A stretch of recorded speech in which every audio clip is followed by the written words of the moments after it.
What exactly is happening on the battlefield now, and what can we expect? Well, I mean, Russia has said that Vladimir Putin apparently had a conversation with Emmanuel Macron, and he said that, while Russia's not opposed to a negotiated outcome, it will have to deal with realities, including territorial reality. And the territorial reality is as such. As things stand, Russia's requirements are that all 4 of the Novorossiya territories, Kherson, Zaporizhia, Donetsk, and Lugansk, in their totality belong to Russia. And Russia will occupy all of them, including the right bank of Kherson. And because of the nefarious actions of the Ukrainians, Russia will create an appropriately sized buffer zone.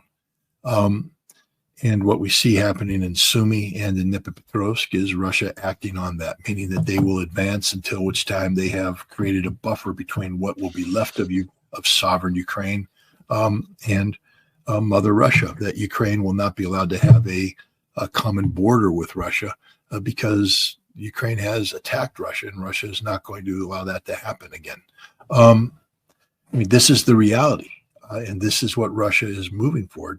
In his conversation with President Trump, Putin said the same thing. We will address the root causes of this conflict. And one of the root causes is, of course, Ukraine's behavior, their de facto status as a NATO member. That will be reversed. And so I think what we're going to see is progress along those lines. But Russia is not going to throw away human life needlessly. They don't need to. This is a war of attrition. Garland and I have had this conversation repeatedly, and I'll just say it again. At some point in time, there will be a culminating moment where Ukraine's ability to maintain cohesive defense along the totality of the front will diminish to the point of zero, and you will see collapse. And that collapse will be dramatic. I continue to believe that Russia has the potential of achieving that collapse this summer. Ukraine has shown a tremendous amount of resilience over the years, and if Russia isn't willing to put remember, the more aggressive you are, the more casualties you take. Right now, Russia has a winning formula that minimizes Russian losses, maximizes Ukrainian losses, and Russia's hasn't shown a proclivity to change that. But if Russia decides to put their pedal to the metal, they can accelerate the collapse, because you will, create a mathematical equation which has the Ukrainians losing resources at a far greater rate than they can be replenished. And at some point in time, you achieve collapse. But that's a political decision that has to be made, because to do that, to put the pedal to the metal, you're going to increase Russian casualties at a time when I think the Russian government doesn't want to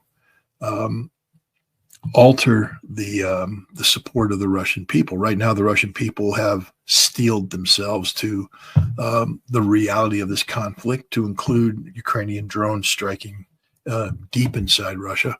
But they've also, they've reached an equilibrium of what kind of battlefield losses can be accepted. Understand that the Russian losses are greater than the losses we suffered in Vietnam. Vietnam broke the back of America. The Russian losses are greater than that. They are occurring at a larger frequency than Vietnam. So the Russian people have to absorb real losses, real battlefield losses. And I don't think that Vladimir Putin wants to change that this equilibrium by making the Russian people absorb even more losses. Especially when you have a winning strategy, you have a constituency that's supporting you on this war. I think the Russians will just continue as business as usual, 3s and 6s, until the Ukrainians collapse. And that could happen this year. That could happen next year. It could happen whenever it happens, but it's going to happen. We haven't talked about this yet on the program, but given that Putin talks a lot about root causes, Lugansk, Donetsk. These were huge in the proliferation and the sparking of this conflict to begin with. Well, the Donbass was the center of this conflict. The Donbass is the collective term used for Donetsk and Lugansk, both very heavily populated by Russian-speaking people who, even though they were technically Ukrainian citizens, identified more with Russia than Ukraine. And these are the people that, when the CIA-backed coup that empowered these Ukrainian nationalists who immediately declared war on Russian ethnicity, they called them orcs, declared war on the Russian Orthodox Church, declared war on the Russian language, Russian history, Russian culture, seeking basically ethnic genocide, and then acted on it. They made a move to seize Crimea. They were stopped dead in their tracks. Then they made a move. They took over Mariupol. When you speak of the rape of Mariupol, it's the literal physical rape of Mariupol. Physically occupied this city and then raped the women of Mariupol, drove the Russians out, imprisoned the Russians, terrorized the Russians. This is the reality, and this is what the people of Donetsk and Lugansk rose up against. And they said no. Now, when you look at the map, understand that when this conflict began, the majority of Lugansk was held by the Ukrainian government. Basically, Lugansk city and some territory to its immediate west and north were under the control of Lugansk People's Republic. But when this war began, actually, the special military operation began, the vast majority of Lugansk was taken over rapidly. I mean, there was heavy fighting. Wagner played a very important role in this. But there was a corner of Lugansk that was heavily fortified by the Ukrainians. Heavily, it was part of this huge defensive line that the Ukrainians had built over the course of 8 years.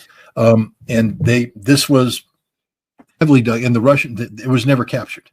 And it was there. This corner of Lugansk was being held onto, and so symbolically, this was very important for Russia and Lugansk, but also for Donetsk, Kherson, Zaporizhia, for them to evict the Ukrainian government from Lugansk, from Mother Russia, because Lugansk is now Mother Russia.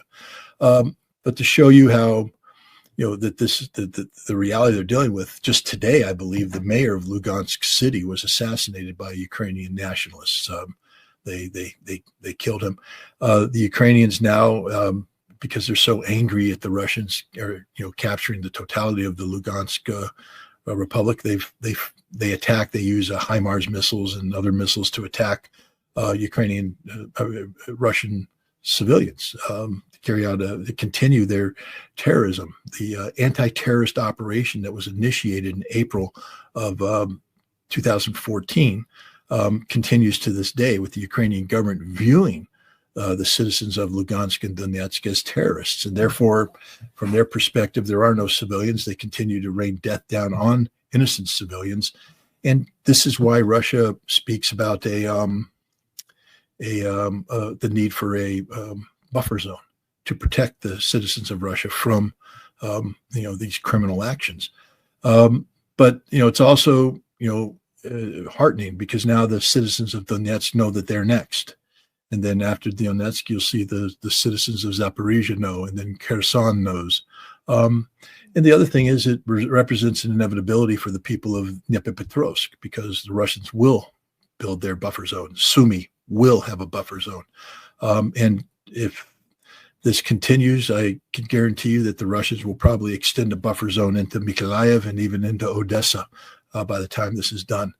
This is a reality. This is the kind of reality that Putin is talking about. But now it's more than just words. We now have action. We've seen the Russians actually, physically liberate the totality of one of the 4 new territories. And I think it's just part of the inevitable, advance that Russia's engaged in.